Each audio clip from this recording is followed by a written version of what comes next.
দিমু। আচ্ছা, আপনারা যে এই ছোট পোলাপানের সাথে আজকে খেললেন, খেলার পারফরমেন্সটা কেমন ছিল আপনাদের? খেলার পারফরমেন্স ছিল, আমরা অনেক আগের প্লেয়ার, আজকে 10 বছর পরে ব্যাট বল হাতে নিয়েছি। লাস্ট বলে আমার বন্ধুরা এটা মনে করেন যে বাই রান চেক দিয়েছে, ওই ডেলের কারণে ম্যাচটা পায়ে গেছে, কেন তো আমরা 100% ম্যাচ জিতা। আর আমাকে কিছু ভুল আছে।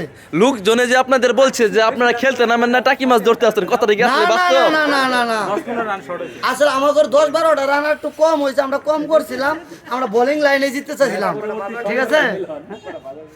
আর মনে করেন যে আমাদের পিছনে কিছু ফিল্ডার রাখছিলাম, এরা 4টা মিস করছে।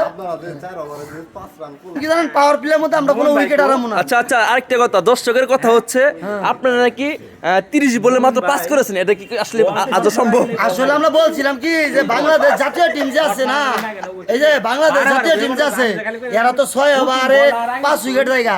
আমরা চাইছিলাম 6 ওভারে আমাদের কোনো উইকেট যাব না, আমরা রান করি আর না করি, তাও জাতীয় দলের জন্য ভালো কিছু করি। কি হলো, কি বললো দেখি।